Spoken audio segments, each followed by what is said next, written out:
ओम नमः शिवाय। हम आज द्वादश ज्योतिर्लिंगों में से ओंकारेश्वर ज्योतिर्लिंग के बारे में देखेंगे। ये ओंकारेश्वर ज्योतिर्लिंग जो है वो मध्य प्रदेश के प्रसिद्ध शहर इंदौर के समीप स्थित हैं। जिस स्थान पर यह ज्योतिर्लिंग स्थित है उस स्थान पर नर्मदा नदी बहती है और पहाड़ के चारों ओर नदी बहने से यहाँ ओंकार का आकार बनता है। ओम शब्द की उत्पत्ति ब्रह्मा के मुख से हुई है, इसलिए किसी भी धार्मिक शास्त्र या वेदों का पाठ ओम के साथ ही किया जाता है। यह ज्योतिर्लिंग ओंकार अर्थात ओम का आकार लिए हुए हैं, इस कारण इसे ओंकारेश्वर नाम से जाना जाता है। यह ज्योतिर्लिंग मध्य प्रदेश में पवित्र नर्मदा नदी के तट पर है। इस स्थान पर नर्मदा के दो धाराओं में विभक्त हो जाने से बीच में एक टापू सा बन गया है। इस टापू को मानधाता पर्वत या शिवपुरी कहते हैं। नदी की एक धारा इस पर्वत के उत्तर और दूसरी दक्षिण होकर बहती है। दक्षिण वाली धारा ही मुख्य धारा मानी जाती है। इसी मानधाता पर्वत पर श्री ओंकारेश्वर ज्योतिर्लिंग का मंदिर स्थित है। पूर्व काल में महाराज मानधाता ने इसी पर्वत पर अपनी तपस्या से भगवान शिव को प्रसन्न किया था। इसी से इस पर्वत को मानधाता पर्वत कहा जाने लगा। इस ज्योतिर्लिंग मंदिर के भीतर दो कोठरियों से होकर जाना पड़ता है। भीतर अंधेरा रहने के कारण यहाँ निरंतर प्रकाश जलता रहता है।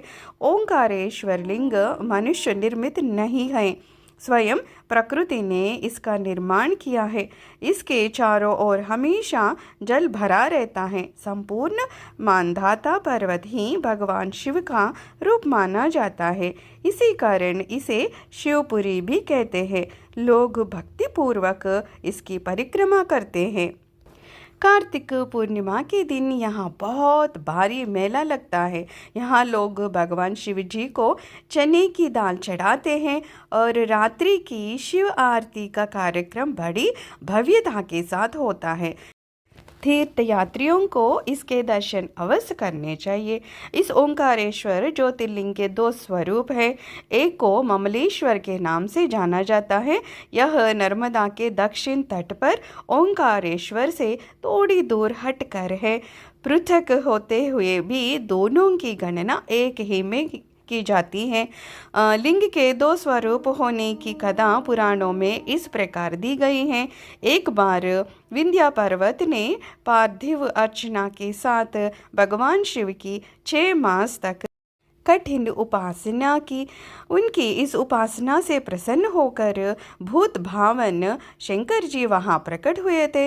उन्होंने विंध्या को उनके मनोवांछित वर प्रदान किए थे।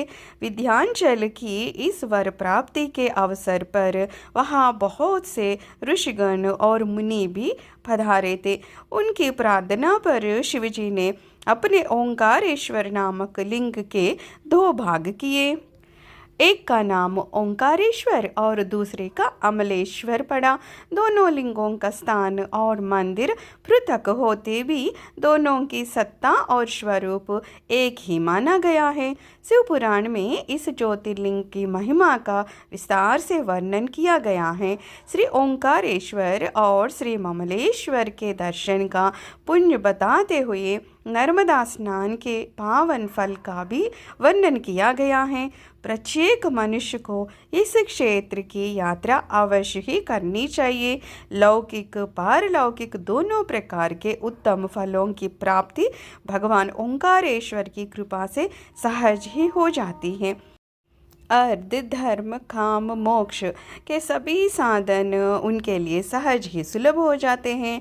अंततः उसे लोकेश्वर महादेव भगवान शिव के परम धाम की प्राप्ति भी हो जाती है। भगवान उनके लिए तो सभी प्रकार के उत्तम पुण्य मार्ग सदा सदा के लिए खुल जाते हैं। इसलिए ओंकारेश्वर ज्योतिर्लिंग बहुत खास माना जाता है। सर्वं श्री शिवचरणारविन्दार्पणमस्तु। लोका समस्ता सुखिनो भवन्तु।